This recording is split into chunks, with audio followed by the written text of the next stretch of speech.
ചിലപ്പോൾ പിതാക്കളോ മാതാവോ മകനെ കുറിച്ച് എന്തെങ്കിലും പറയുമ്പോ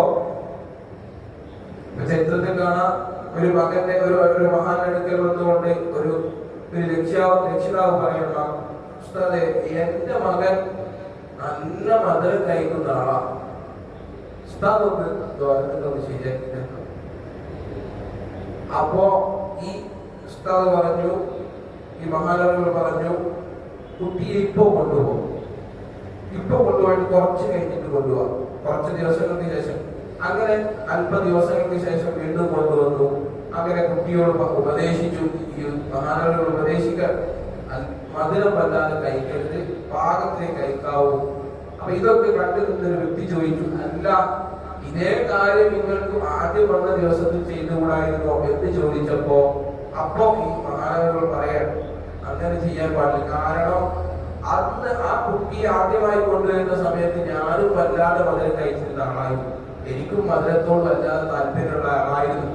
പക്ഷേ അപ്പൊ ഞാൻ അങ്ങനെ ഞാൻ ചെയ്യാത്തൊരു കാര്യം, ഞാൻ പ്രവർത്തിക്കാത്തൊരു കാര്യം, ഞാൻ ജീവിതത്തിൽ കൊണ്ടുവരാത്ത കാര്യം ഞാൻ എന്റെ അടുക്കൽ വന്ന ആ കുട്ടിയോട് കൽപ്പിക്കുമ്പോൾ ഉറപ്പ് എന്നോട് അതിനെ കുറിച്ച് ചോദിക്കും, എന്തുകൊണ്ട് നീ പ്രവർത്തിക്കാത്തൊരു കാര്യം മറ്റൊരാളോട് കൽപ്പിച്ചു എന്ന്. അങ്ങനെ ഉണ്ടാവരുത്. അങ്ങനെ ഞാൻ ഈ കുട്ടി പോയതിനു ശേഷം മധുരം ഒഴിവാക്കി ശീലിച്ചു. അതിനുശേഷം രണ്ടാമത് വന്നപ്പോഴാണ് ഈ കുട്ടിയോട് കൽപ്പിച്ചത്. ഇങ്ങനെയായിരുന്നു നമ്മുടെ തൊട്ടുകഴിഞ്ഞ ആലിമീങ്ങളുടെ ചരിത്രമാണ്.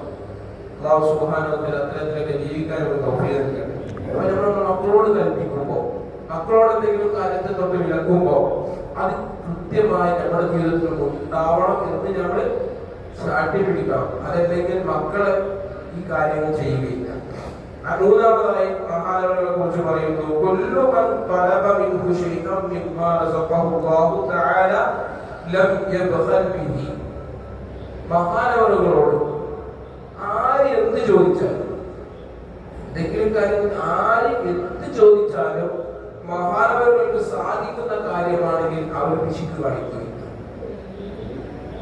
അവരുടെ ഇൽമ്, അവരുടെ മാല്, അവരുടെ മുതൽ, ഇതിൽ നിന്നൊക്കെ എന്തെങ്കിലും ഒരു സഹായം ആരെങ്കിലും ഒന്ന് ചോദിച്ചാൽ, വലിയ നല്ല പ്രയാസത്തിലാണ് ഉസ്താദേ, എനിക്ക് കുറച്ചൊരു പൈസ ആവശ്യമുണ്ട് എന്ന് പറഞ്ഞാൽ ഒരു മടിയും കൂടാതെ എന്താണ് ആവശ്യം, എത്രയാണ് ആവശ്യം എന്നൊന്നും ചോദിക്കാതെ അവരുടെ ആവശ്യത്തിനനുസരിച്ച് എന്ത് ചോദിച്ചാലും മഹാനവകൾ എടുത്തു കൊടുക്കുമായിരുന്നു. പിശുക്ക് കാണിക്കുകയില്ല.